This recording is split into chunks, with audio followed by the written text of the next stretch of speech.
Everyone, or maybe good afternoon, depending on where you are located.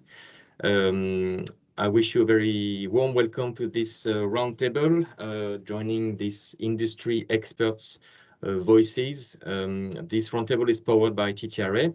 For those who are not familiar with TTRA, we are a community of travel and tourism researchers from academics, from data providers, from DMOs and practitioners. And the goal of TTRA is to advance travel insights globally. So it's a global community. We are meeting a few times a week. We have great conferences. So if you don't know us, if you are not member yet, just make sure you grab a cup of coffee and browse on the TTRA.com website. Feel free, take your membership, join us, and we will be very happy to welcome you. So my name is Olivier henry-biabaud. I'm CEO of TCI Research. I'm also president of the Europe chapter of TTRA. And today we have with us two great experts sharing some common passion for mountain, I suppose. Even if there are two different mountains, one in France, one in Austria, two different views crossed, talking today about the challenges and some of the, let's say, innovations and prospects and perspectives about mountain tourism, which, as everyone knows, has been probably one of the segments of tourism mostly shaped and let's say facing challenges in the past years before COVID-19 because of the climate change, but also obviously in the past years. So how to adapt that? What are the perspectives in the short term, in the long term, and of course how do data and research can help in navigating the rough seas, even if seas is probably not the right term to use now. So we have Christelle Lepout, who is a marketing research officer. Thank you very much, Christelle, for joining us.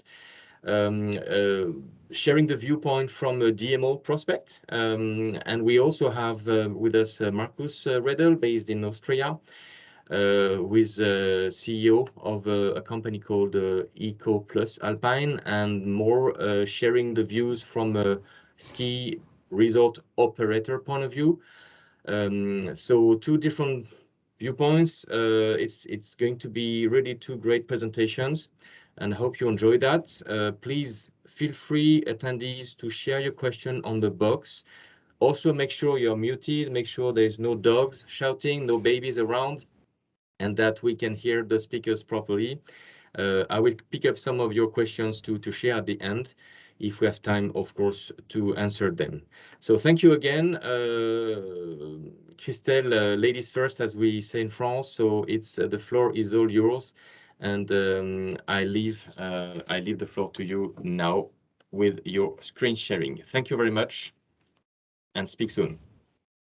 Thank you, Olivier, and thank you for having me today with you. First, I would like to begin with the answer to this question. Why am I here today with you? It's just that I live and work in a wonderful region, Auvergne-Rhône-Alpes, and we are the first ski destination in winter on a European level. And therefore, we've been studying this sector for quite a long time, and that gave us some structural vision. And we know that we've got to face in mountain two opposite dynamics, that is to say, an increasing winter, but we see that it's not as simple as that, and a decreasing summer. And to be honest with you, when I first arrived in this region some 30 years ago, I was also coming from a really flat country, which is north of France. And I was really wondering why would people go in mountain during summertime? And I know that some of you really likes to go in mountain during summertime. So this is a question I'm asking you. Can you tell me in the chat, why do you like to go to mountain in summertime? I know that some of you really likes to climb mountain. So just tell me, what are you looking for? And in some keywords, just answer really spontaneously. But I really like to have some answers. Right. And so after these structural trends, we'll see that the COVID has changed the situation, and we'll see how important it is to react and to see what kind of measures can be taken to assure our benevolent tourism strategy. So the agenda will be quite simple. I'll shortly present you our region, then we'll see the structural trends, and we'll see how the COVID has changed the paradigm to finish on our residents' point of view. Right, so our presentation. I work in Lyon, it's just between the Northern Alps on the east and the volcanoes of Auvergne on the west, and we also have the Gorge of Ardèche and the Doors of Provence on the south. We also have some wonderful cities such as Lyon, Annecy, Chambéry, and despite all these different destinations, whether in summer or in winter, the mountains still represent more than 50% of our regional tourism. And for this reason, because we have two touristic seasons, winter and summer, we are the second destination in France.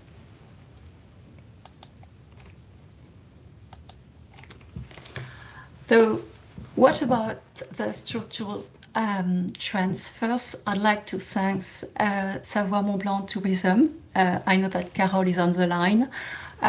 So I'll try to really give you the right trends.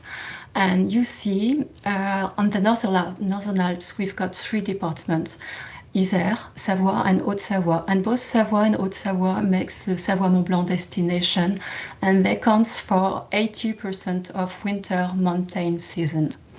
Okay, if you look on the left at the beginning of this period, that is to say in winter 94, 95, you see that we have 39 millions of overnights made by tourists. The method is the one of François Marchand. That is to say that it's based on all means of transport. So we have both both foreign tourists and domestic tourists, and we also have all kind of accommodation, commercial and non-commercial, so hotels, holidays village, visit to friends and relatives, and secondary homes. It's really complete. And you see that after the end of this period, we arrived to 41 millions of overnights. That is to say a gain of 2 millions of nights. Then on the first lockdown, as we had to close all the ski resorts in March, we have lost almost a quarter of the frequentation, which is really proportional to the lack of period that we were missing. And on second lockdown, people could go in ski resorts, but the ski lifts were closed. So you see, we have lost something like 2/3 of the frequentation. And even if we knew it before, that points a problem of mono activity in the Alps. We have got only the ski business model. And with these figures, we know that we have to react. And you can imagine now how happy we are to see that the forecasts for these seasons are so optimistic. You see that there is a QR code on the bottom right. It's just that I'll show you different surveys. So if you want to go further, you can point on this QR code, and you will have the whole publication of our partner, Savoie Mont Blanc. It's really precious to have so long-term figures, so I'm really happy to present them. Then, looking into details, you see that the two departments have really different trends. At the beginning, both departments had 18 millions of overnights. On the first decades, the gap between the two departments was 4 millions. And at the end of the 2 decades, it was 5 millions. The difference is that in the middle of this period, the Haute-Savoie has decided to massively invest on the artificial snow because that's a direct impact of the climate change. So ski resorts of Savoie are 500 meters higher in average than the one of Haute-Savoie. So people, to be sure to have some really good snow, are going to Savoie, and there are more and more going in the heart of the season, that is February. So we have both a temporal and spatial concentration for tourists, and that's a really huge problem. Now, going to the difference between summer and winter, and the figures are quite obvious. This survey is made by Kantar on French tourism, and we know both the profile and the behavior. And what you can see is that the people aged 50 years and more accounts for 54% of the frequentation in summer, compared to only 38% in winter. It's even worse when you look at the composition of the groups.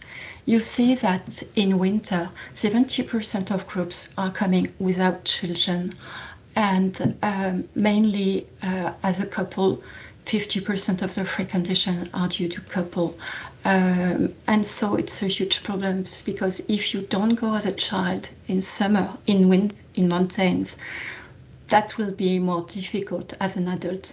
And I can tell you, so we really have to work on it. And to face this problem, we've collaborated with TTRA research. And so for the visitors, for the ones who tell us that they usually go to mountains, they were already convinced. So we have asked the prospects.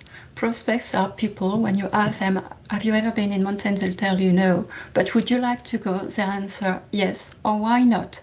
So they're quite easy to seduce. And so we've asked them about their needs, about the image that they had of the mountain, and what kind of accommodation, what kind of activities did they wanted. And we were about to launch these results and this wonderful study in March 2020. It was just the beginning of the lockdown, so we've stopped everything. Then, of course, we have this change of paradigm, and we'll see how the COVID has changed the tourist behavior. I've told you in the last 2 winters, we have to close everything, and we have seen the impact of our industry so hard. Whereas in summer, we had the opposite trend, that is to say, new people were coming in the mountain. They wanted to find some kind of sanctuary, some zone of protection, because there are less people in mountain, it's less crowded. And so people have been in mountain, and recently we have talking about this mountain as a new refuge, but it's not new. I really like this slide because this is different writers and philosophers who have spoken about the mountain as a refuge. And what you can see is that we've got different nationalities, European, American, Asiatic. We also have different periods. The eldest one must be Confucius, and the youngest must be Victoria and Munya in America. I could have added so many more writers and philosophers, but what I'd like to prove with this slide is that mountain has always been this kind of universal and timeless zone of protection. That's why it's so important to protect it. So after this first lockdown, we have once again with TTRA research asked about the prospect, what were the needs. And what is quite interesting, we'll see it, is that we have the behavior before and after the COVID. And also, because we had some new visitors, we asked them about their satisfaction and their level of satisfaction. And we had a wonderful rate, 98% of the touristic population were satisfied or very satisfied. It's quite an unusual rate, and we were really happy to see this rate. But we still have to work on it, because when we ask people about their motivation to go to the mountains, you see that first one was about practicing outdoors activities. I'll let you read, but what I'd like to show you, if you point all the items with a red star, you will see that all these items are depending on COVID. That is to say, they wanted to do outdoor activities. After the first lockdown, it was quite obvious that we wanted to go out and do some sports. Then they wanted to avoid crowded places. They wanted to have social distancing. They couldn't travel abroad. So it's a threat for us. Even if we are really happy of this threat, it's a threat because as soon as the COVID will be finished, which is at this time more a hope than a certainty, but we'll probably learn to live with it. We might have people who will come back to our natural competitors in summer, that is to say sea and foreign countries. So we really have to pay attention to this and try to convince them to stay in our region. And talking about the prospect, we have seen that there are three main factors that count for the choice. First, it's the accommodation that fits their needs. You see, it's even more important because of sanitary needs, but in 20 years, we have seen in French population, but it's also the case at the European level, that the population has completely changed. 20 years ago, the traditional family with a couple and 2 children was the base, was the norm. But 20 years later, now the first group in households are the single, 10 million in France. Then we have the couple, and only after we have the traditional family. Okay, so from a touristic point of view, we've got different size of group. It can be either single or couple, we have seen, but it could also be friends going together in holidays. And we have also new families with my children, your children, our children. So that is really different size of group, and it's really hard to find the right accommodation. Plus, during the lockdown, we have spent a lot of time in our home, and so we are used with a level of comfort and equipment, and we want to find the same in holidays. This is a structural problem. When we've talked about this presentation with Marcus in Australia, he told us that he had the same problem in Australia. This is what we call a cold bed in France. But we have to readapt the accommodation to fit the new needs and the new population. Then people are afraid to be bored in mountains. They want to know how to deal with children. As parents, we know that it's easy to go on the beach, because if you let children play in sand and they have baths, it's really easy, but in mountain, you've got to care about them and give up some activities. So we see that it's really important. And the last one is the weather. You can change the weather, but you can change the perception of it. And you can tell people that you have indoors activity. So it's really important. And of course, we'll have other factors to take into account, such as the ease of access, the brand awareness, the image, special offer, and promotions. Now, going into details, you see the different choice in accommodation that people would like to find in the mountain. And so you have the figures, for example, furnished accommodation. 61 is the figures of after COVID, and you have the evolution compared to before COVID. And so it's quite usual. You see that furnished accommodation, but also tourist residence are the first choice. Just because you can be on your own, you got all the equipment to do the catering, and for a family, that's the best accommodation. But you also have hotels and holiday village who have been able to have the good communication. At the beginning, it was really hard for hotels and this kind of collective accommodation, but they give the right communication, and we have seen the success of Holidays Village, especially for parents with young children. During the first lockdown in the first lockdown in 2020.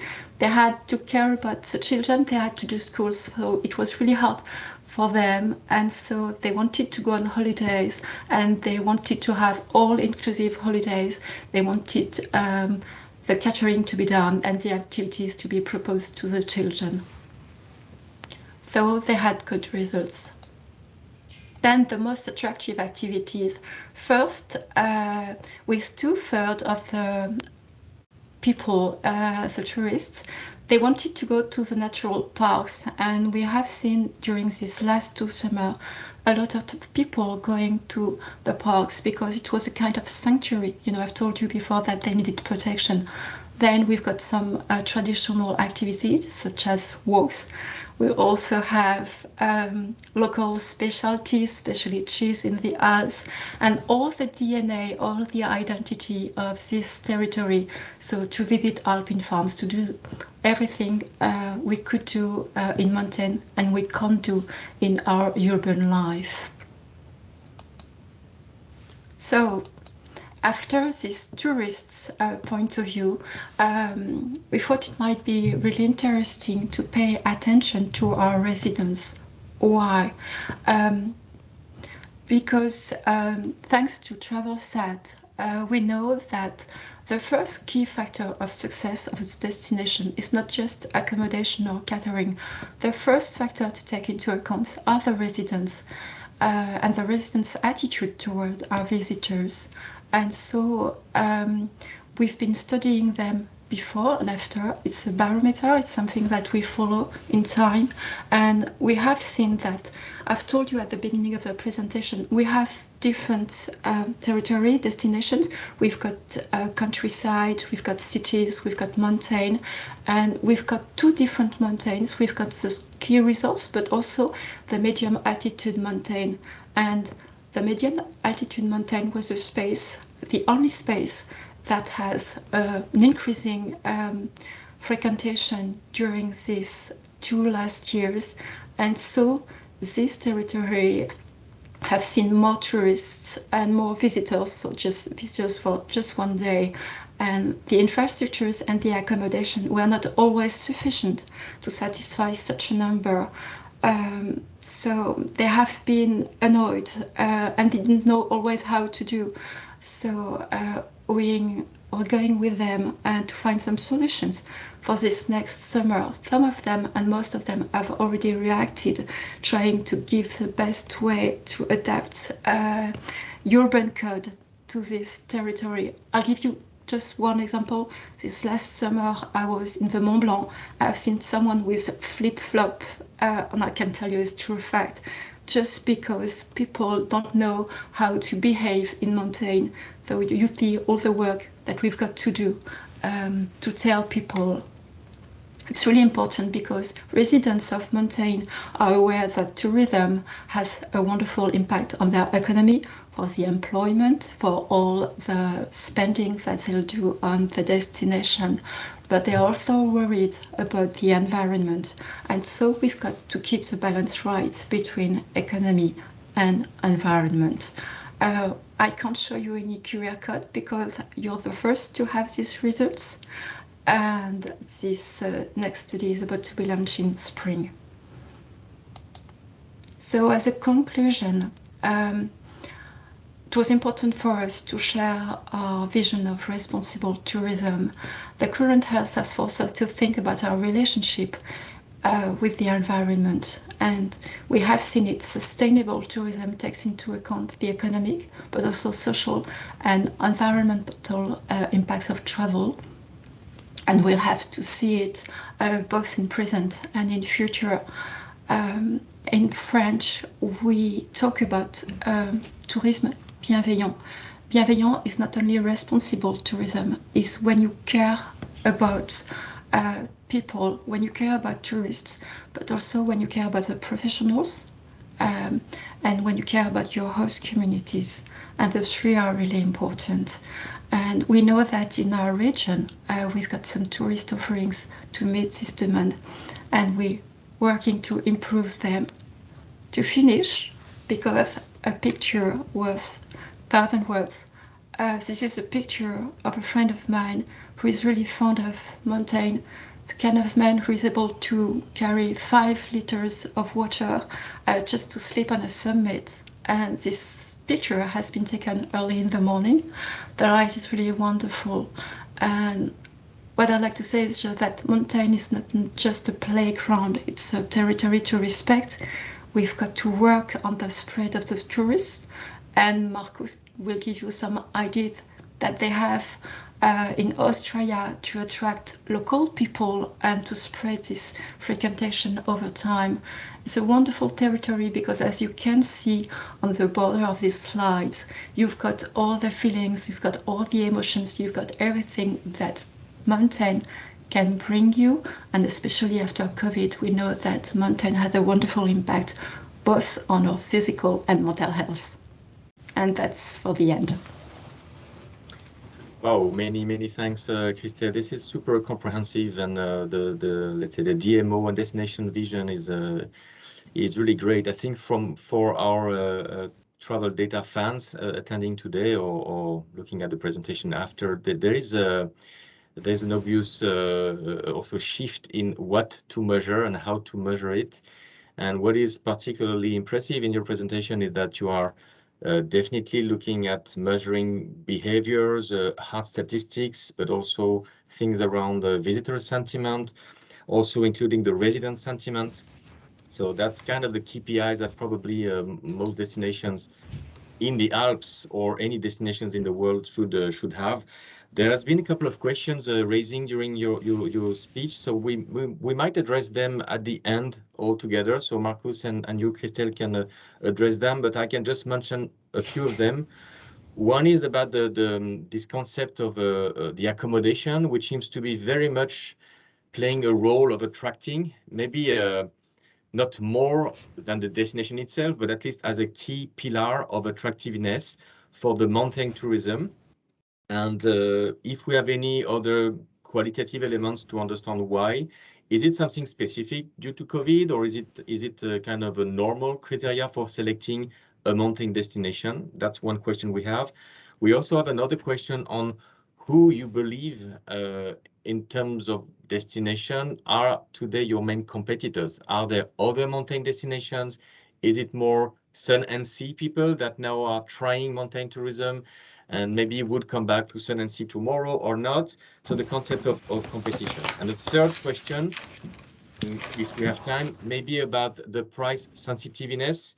COVID has been extremely brutal in changing the power of spending of consumers, starting with the big economic crisis. Now we have a big economic rebound. We know from another source we track for Visit Britain that there are about 20% of all main global markets today who feels better financially than before the crisis. They have money, they have willingness to spend their money in trip and travel.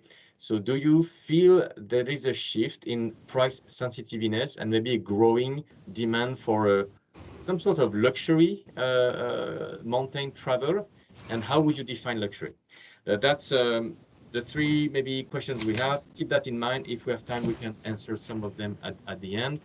But without waiting more, I would like to pass the hand to our friend Marcus Riedel, who is muted still. Marcus, if you want to share your screen and give and share with us the vision from a CEO acting in operating and making the experience live in some destinations you work in. The floor is yours. Thank you, Olivier. And you will have to share your screen before maybe Christelle de-screening if you like. That's there we go. Yeah. So our perspective is a unique one. We are outliers in the Austrian market. We represent, if we talk about skiing and skier days, as we say, something in between 1 and 2% of the total market. But we are also outsiders or outliers because we are so exposed to the risk of climate change. And that's probably one of the reasons that we have to be innovative. It's not that we are super smart, it's just that the environment forces us to try new ways. So what have we learned?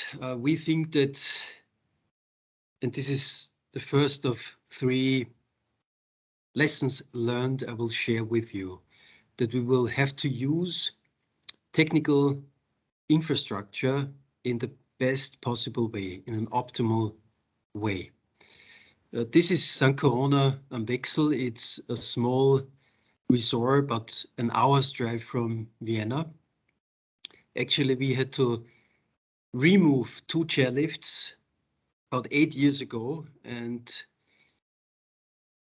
after use the existing snowmaking infrastructure. And what we have done is we have invested into all year round activities. You can see there is a park, a movement park, mobile park here for summer. And there are many mountain bike trails up the mountain. And we have transitioned this resort from 50,000 visitors per winter season to 250,000 per year. And that's what we mean by 24/7, 365 days business. Of course, we cannot operate at all hours in a mountain resort, but when we do operate technical infrastructure, we have to use it as good as possible, and that starts with the parking lot, that goes on to other infrastructure buildings, and just to all the ski lifts or other infrastructures in place. What we find especially helpful in a pandemic environment is to use a quota system, and we have introduced this when the pandemic started, because we had this rather bizarre situation that just anything was locked down.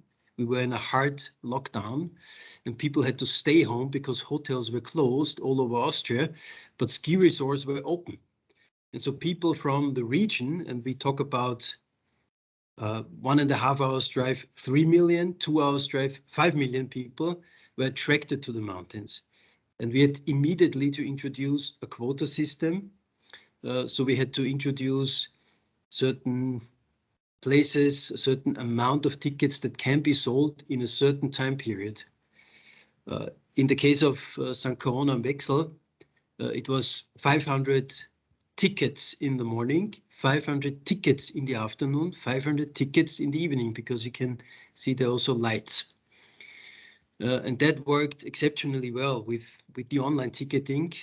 We still implement this online-only policy, and to be quite honest with you, we will never go back because it makes it so much easier to introduce yield management, to introduce different new products and price strategies, and just to prevent excessive peaks, an overflow, too many visitors in a certain amount of maybe only a few minutes or half an hour or so, but still very unsatisfactory for our visits or guests. And we definitely want to prevent that. So let me send you something.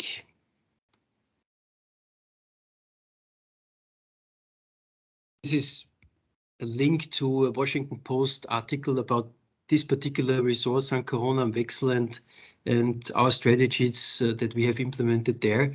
And another example for, let's say, this kind of park logic and all year round logic, and that is Woodward, a mountain park in Park City, Utah. So the quota system works out very well if you want to, let's say, flatten the curve. What we see here is we see a pre-pandemic distribution curve of visitors This is the Christmas holidays for St. Corona am Wechsel.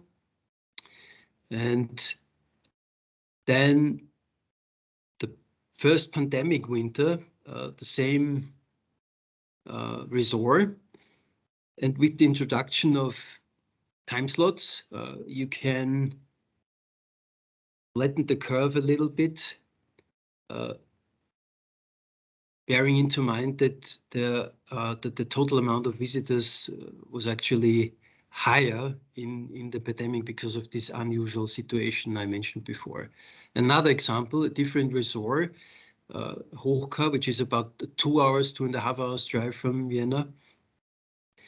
In this resort, we introduced a new quota system, and we said in the beginning we will only sell morning tickets and afternoon tickets. We extended the operating hours 8 to 12 and 12 to 4 p.m.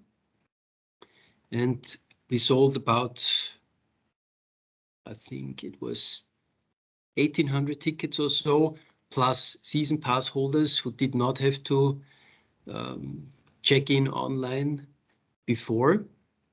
And also in this case, it worked really well, including a potential overlap at noon. And if you compare the two curves, you can see the effect of the new quota system or product and pricing strategies. The data is generated from anonymized mobile network data by one of the two providers we have in Austria delivering these kinds of data. This is just the world as we know it. And this is what I mean by all year round use. So you let the kids go up the mountain in the summer and use these little trails, use the existing infrastructure, including, of course, the parking lot and all the infrastructure buildings and so on. Same thing here with a T-bar. Actually, when we started with this resort, there was no T-bar, and we built this T-bar for mountain biking. That was our primary purpose, and we use it about 8 months to 9 months a year. And in winter, we also use it as a T-bar. So the second lesson learned that I want to share with you, when the pandemic hit, this is our state, we felt we have to work together as outdoor venues, as ski resort operators. Basically, in the beginning of the pandemic, with the hard lockdown, it was ski resorts and ice skating rinks. And we said we have to define a common language. We have to make it easy for our target group to educate themselves. What are the rules? What are the possibilities, the availabilities? So we came up with an online solution. So people had to go online, but then they could see which venues are open, which venues do have ticket availability, how can I actually pre-book or book my ticket. Worked really well. This is another example with also the availability of the tickets for a particular day. We talk about January 27th here, 2021, Annaberger Lifter, Annaberg, one of our ski resorts, about 1.5 hours from Vienna, a lot of day visitors. At that time, day visitors only because the hotels were closed. We reduced the amount of tickets that is available, and it was public information that 406 or 470 tickets are still available on that particular day. And it says, jetzt buchen, book here. And that's what we mean by common standards and rules that irrespective of the ownership structures, we have to work together as an industry or in that case, even beyond our ski resort logic or industry, including ice skating rinks and other attractions. If we want to be successful in our strategic goal, which is to use the existing infrastructures in an optimal way. And by the way, it's not just this marketplace that we have to come up with common standards, we think, but also in terms of sustainability, sort of a certification. And that's the next big thing that we will look into, how we can work together with other resorts, at least in the east of Austria and with our neighboring countries in the east, especially with Slovakia and Czech Republic. We also introduced a common language in terms of the pictograms that we used, in terms of the rules that we communicated, so that all of the ski resorts in this part of Austria in the east spoke with one tongue, and we made that easy to use. All of our materials, manuals, and so on were online, and we had several thousand downloads, so must have been useful to many in the industry, and we're glad it was like that.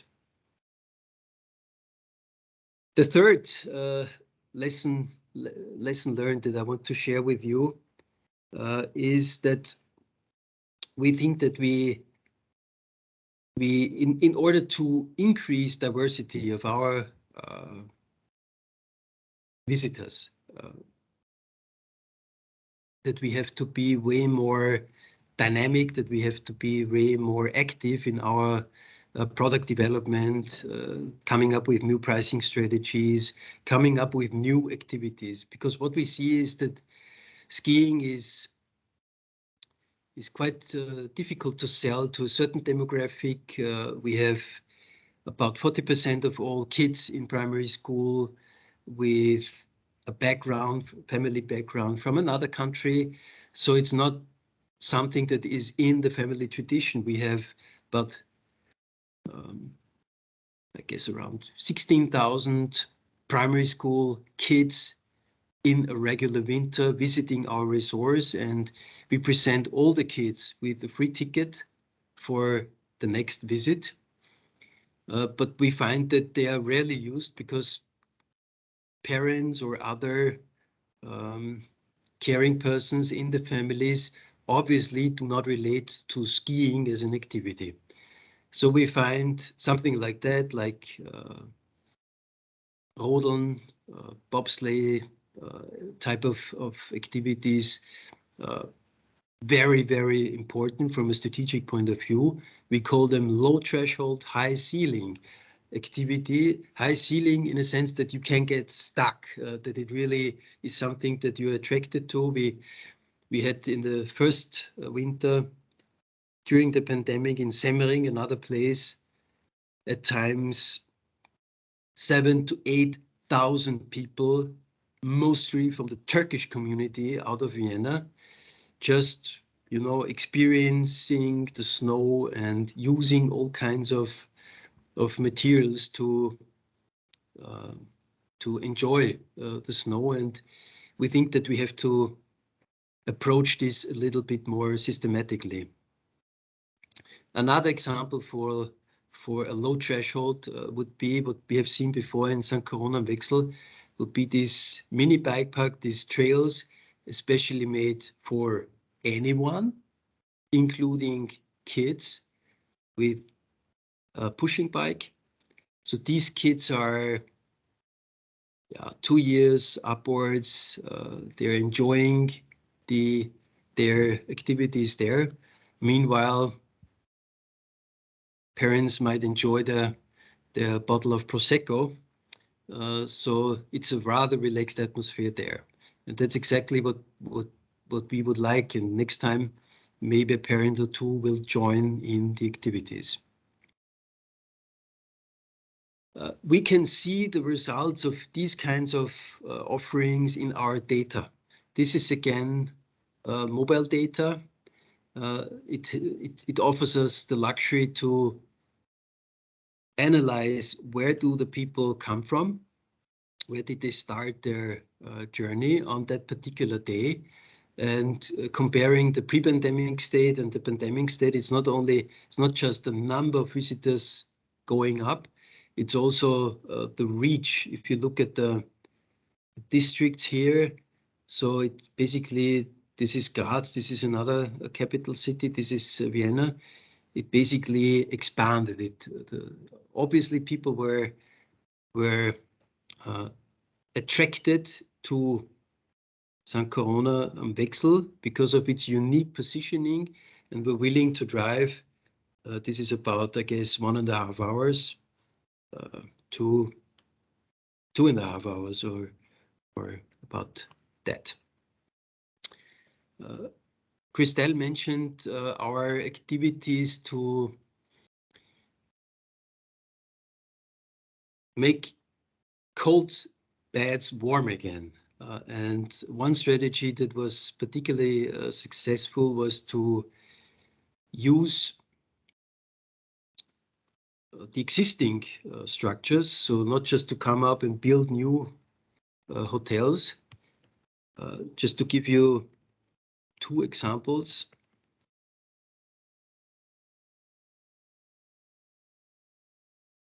The first one, Fernblick, is something like a wedding location, but also a hotel. And you should have seen the place. It was really worn down, just a typical 1970s bed and breakfast. Actually, it's been empty for quite a while, a few years. And, you know, this is something that we see all over the Alps. It's nothing special. But then rather creative people bought it for a small price and came up with a cool concept of a wedding location. It's the same guys that had already modernized Villa at Semmering, another one of our mountain resorts.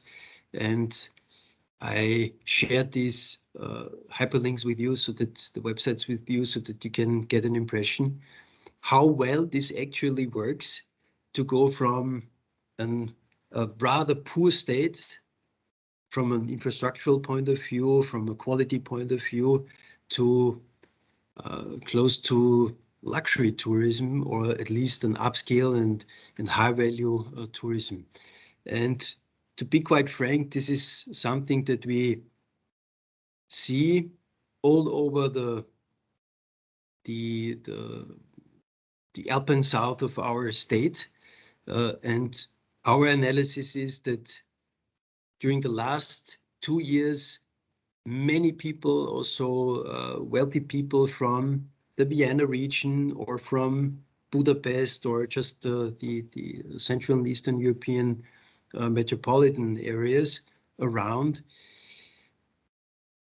they consider a 1 hour or 2 hour trip to be more safe, more affordable in every sense, compared to traveling for many, many hours to maybe another Alpine destination. So this proximity outweighs that maybe the mountains are not that high, that spectacular, and we get a lot of new players joining us, and our playground has been empty in many places, so they're all welcome with their resources, not just with their financial resources, but also, as you can see with Fernblick, with their creative ideas, with their style, with their connections to the media and so on. So to conclude, when we talk about a paradigm shift in mountain tourism or Alpine tourism, we think that we in Lower Austria are something like a canary in a coal mine. So we feel certain risks, such as climate change, a little earlier, maybe 10, 15 years earlier compared to the higher regions. And this is what we come up with. We have to have an optimal use of resources and infrastructure, even if that means to reduce, in the first step, reduce the existing infrastructure.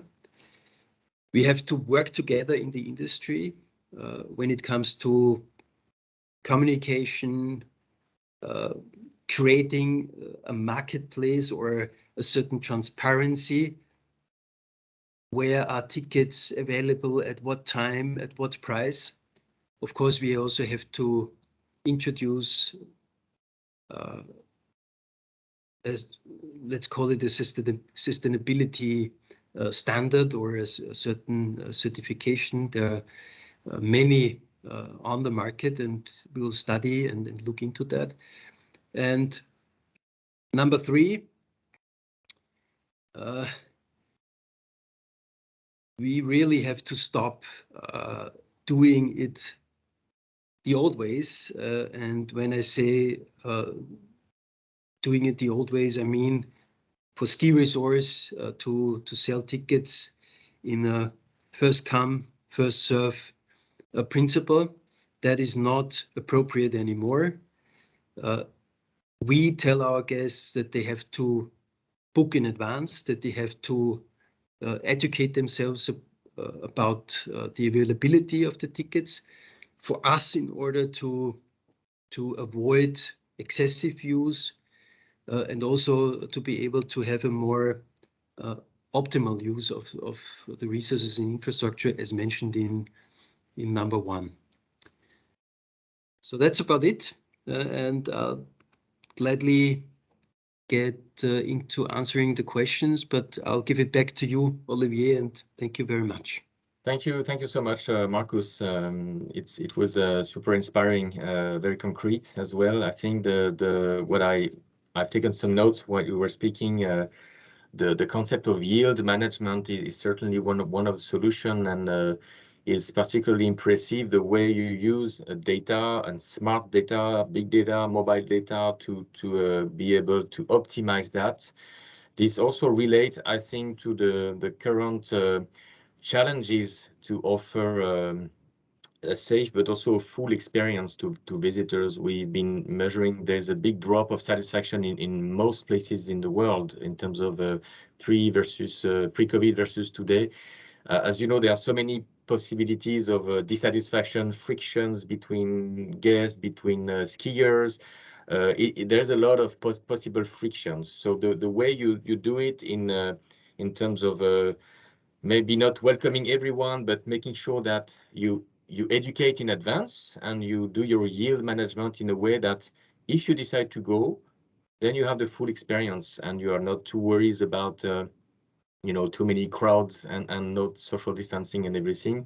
So that's really good for you, and it's probably a challenge when we talk about the overall destinations, and maybe for you, Christelle, such a large destinations like Auvergne-Rhône-Alpes, having so many different resorts, etc. The concept of yield management as a way to maybe solve some of the problems or to anticipate the problems is great. And I also like how you use the technology, basically this place, marketplace, and again informing and educating, because the problem of visitor behaviors is becoming also increasingly important. So we had a few questions. Maybe you mentioned the accommodation also, Markus, in your presentation. So somebody reacted on why is the accommodation so important today? Is it kind of a very short-term thing because people want to be safe and so they prefer they pay a lot of attention about the place they are going to spend time? Do you see any shift in this accommodation desire or sentiment, or is it just like before? And what's your vision on that? Who do you want to take the answer on this one? You are muted, Christelle. Okay, I'll begin. First, these results about the importance of the accommodation was probably because we were in summer and because we asked prospects But when you add all the terms concerning the choice of the destination, you see that the ease of access, the image, the awareness of the ski resorts are important. But the accommodation is a main concern. It has always been. This is the first thing you want to find. Plus, we have talked about the time that we have spent in our home during the lockdowns. The only sectors which have increased during the lockdown were all the investment we've made on our home. We have improved our home, we have worked from home. So yes, the accommodation was important and is more important today. But talking about quality, when we ask people, 3/4 of the people wanted to go in 3 stars, which is an average level.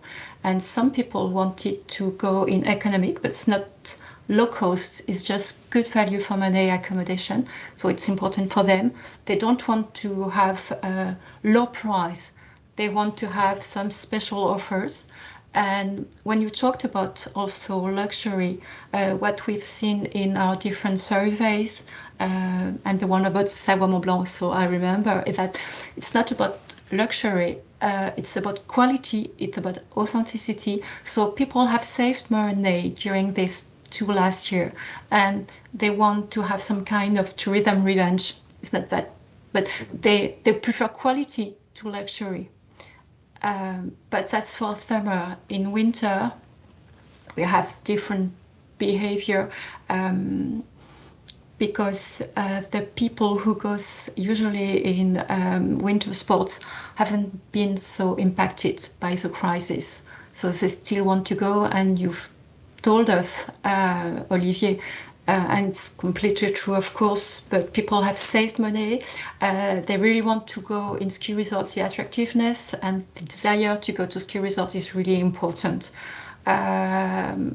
So that's why we've got 2 behaviors, but quality more than luxury and authenticity.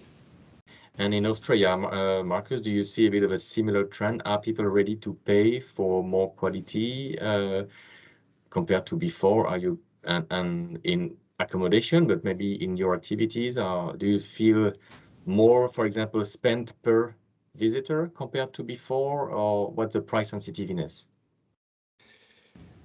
Well, I don't know much about that, and I don't have data. But what I see is in Lower Austria, which is in the very east of Austria, close to Vienna and to where most people in Austria live, there used to be a tendency that people would go back and forth on one day. So they would not stay overnight. And now that they're not super keen on traveling long distance, staying overnight, even if it's just a 1 hour's drive or 2 hours drive from your home, that has gained in popularity. That has gained in attractiveness. We have, especially in summer, we have lots of people staying overnight, and that in Alpine region, and that was not the case before.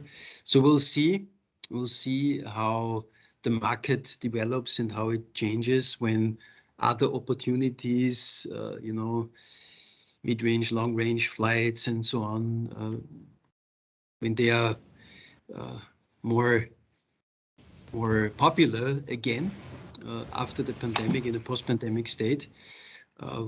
We'll definitely try to ride the wave, because what we see is that investors and operators, hotel investors and operators that were totally hesitant to invest in our resource, they are now open to discussions because they see all of the difficulties in the cities, and they sort of want to hedge the risks. That's fine. That's fine. Excellent. Okay. In interest of time, because we're just trying to wrap up now. I have just one question for you both, particularly maybe addressing or for helping our researchers in the association. If you had to mention a few type of data or methodology or things that you believe in the future are important to measure in terms of mountain tourism, what would you suggest people in this travel data research planet to work on? Christelle, you want to start with that? Okay. In brief, really. Really briefly. Okay. We have a lot of data, and we have seen, and when we talk about performance, we usually use figures, but we'd like to go furthermore. We have seen that sustainable tourism is important, whatever the mountain you're in. So we'd like to go further. We'd like to go off the beaten path. We'd like to find some new way to consider performance in our destination. It's not just about ski, but we're approaching human sciences, and we know that we've got to gather different data, but not only it's different way to proceed and way to think. So we'd like to go further, but I can't give you any details because we are looking for a new way and innovative way to think about the performance of our destination. It's good tip for people doing research, I think, in the room and listening to us. Marcus, do you have any comment on that? For me, it would be how to increase the diversity of our visitors and guests, and how does it relate with these low threshold activities. I think that is very, very important, not to always concentrate on the target group that we already accommodate well, but to look out for new target groups. Excellent. All right, thank you. Thank you very much, Christelle and Marcus, for your time, your contribution. Really great presentations and content. This will be released for those who couldn't attend live, so everyone can have a chance to learn from that. Just 3 landmarks from the TTRA prospect about future events. Next month, we will organize a TTRA expert roundtable on hospitality. Hotel trends and future, so that can be also probably inspiring for everyone, whatever the destination you are located. In June of this year, we have our TTRA International Conference taking place in Canada, in British Columbia. The city is Victoria, near to Vancouver. So as you can imagine, there will be some talk about mountain tourism as well. The theme of the conference is regenerative travel, and I think probably mountain is one of the best place to regenerate. It's, I think, very correlate to your marketing tagline, I think, Christelle, in Auvergne-Rhône-Alpes. And finally, I can pre-announce, it's only 80% sure, but in 2023, we may organize our European conference in a very iconic place in Europe called Chamonix, which is home of the summit of the Alps, I think. So there will be more information in the future, but it is possible we cross again, all of us, in this fantastic place, Chamonix, with maybe a close focus again on mountain tourism, which we know is very much high on the agenda for many destinations and people of the industry. So thank you again very much, all of you, for attending, and we hope to see you soon in real and in face-to-face context next time, and enjoy the rest of the day. Thank you very much. Bye-bye. Bye-bye.